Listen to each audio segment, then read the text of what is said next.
A London Gambling House, Its Inner Life.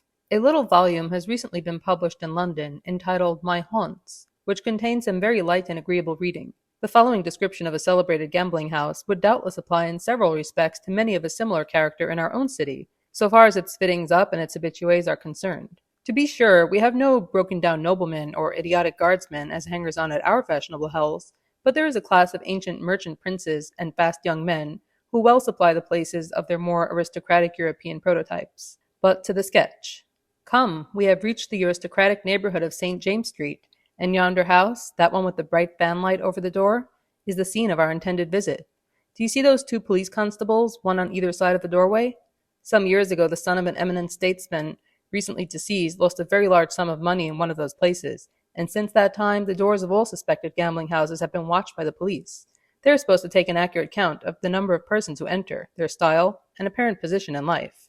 They wish us good night as we pull the ivory knob, communicating with a spring bell that does not make the usual clatter, but sounds only once, and for that good night you will, if you win, give half a crown as you emerge into the cold grey light of morning. The sergeant passing on his rounds will see you slip the coin into the hand of his subordinate, will give you good morning as you pass, and in all probability be paid with a cigar for his civility.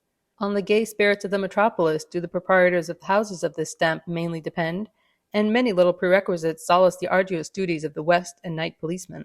No sooner has the bell sounded than, as in the story of the white cat, the door is opened by an unseen hand, and our entry is immediately closed behind us. We find ourselves facing a second door, panelled with iron, and covered with green baize, with a small aperture in the center at which a gleaming eye appears. I am recognized, an iron bar is swung back, 2 bolts withdrawn, and having ascended a flight of most softly carpeted stairs, we stand within the walls of a London gambling house. You will observe that the first floor is that portion of the house in which play is carried on. The basement may be a tailor's or bootmaker's shop. The mysteries of the upper regions has never been penetrated, but the drawing-room contains the real leers and penates of the proprietors, and very handsome rooms they are, brilliantly lighted, warmly curtained, and plentifully mirrored.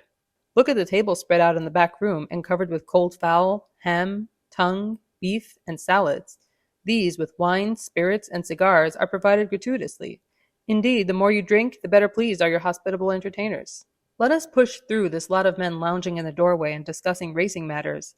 What an odd thing it is that your horsey, doggy kind of men always congregate in doorways, and make our way to the play table. This, you will observe, is an ordinary billiard table, furnished with pockets, cushions, etc., and yonder in the corner stands a rack of cues, an arrangement which has been adopted recently, in consequence of the frequent visits of the police. And now let us look around at the company.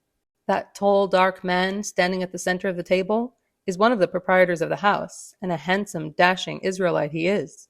He is very rich, always dresses to perfection, and but besides being the owner of 2 or 3 racers, keeps a cabriolet and a mail phaeton, in one or the other of which you may see him nearly every afternoon in the park.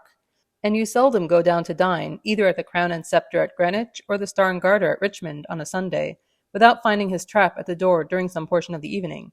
Idiotic guardsmen, would-be aristocratic stock jobbers, green hands from the universities, and fast youths about town have paid for that vehicle, and honest Moss gives them a subdued but intelligent nod of recognition as he drives in it. The sharp-looking, wiry little man opposite to him is the croupier. He calls the odds and never makes the slightest miscalculation, sees that the proper sums are staked at a single glance, and helps his principal to pay the winners and sweep up the stakes of the losers. For this latter purpose they do not use rakes, such as you may have seen at Wiesbaden or Aix, but small hooked sticks. The rakes would be too prononcé in the event of any magisterial interruption, and moreover, from the size of the table, are not required. "Seven's the main," shouts that tall, blond, mustached, handsome man, taking up the box. "Seven's the main," repeats the croupier. "Make up your game, please. The caster is booking in at 7, gentlemen." Down comes the box, out roll the dice. "11's the nick," says the croupier, and stakes are swept up, winners paid, and a fresh main called with inconceivable rapidity. That man with the dice box in his hand is a type of a certain class.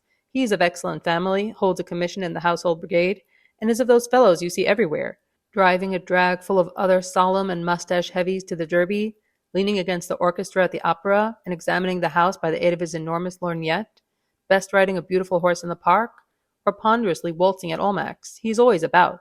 He does not come here for the purpose of increasing his income, or even for the sake of excitement.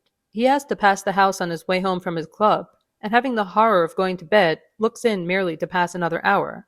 Of a very different stamp is the man next to him, the old militaire, with a tightly buttoned frock coat, well-clipped grey whiskers, and carefully brushed hat. They call him the General, for he is an old Indian officer, with a small annuity, to which he largely adds by a systematic method of play. He is a regular attendant here, is never ruffled or put out, and is reckoned to win, on an average, 3 sovereigns a night. I have met him in the daytime, walking with a graceful, attractive-looking girl, apparently his daughter or niece, and I have wondered whether she had any notion of her companion's nightly avocation. One more sketch, and I have finished. That heavy-eyed, dissipating-looking man in the brown greatcoat was once one of the gayest spirits at Cambridge. Brought up to the church, he conceived a violent disgust for a quiet life, and determined on entering the army.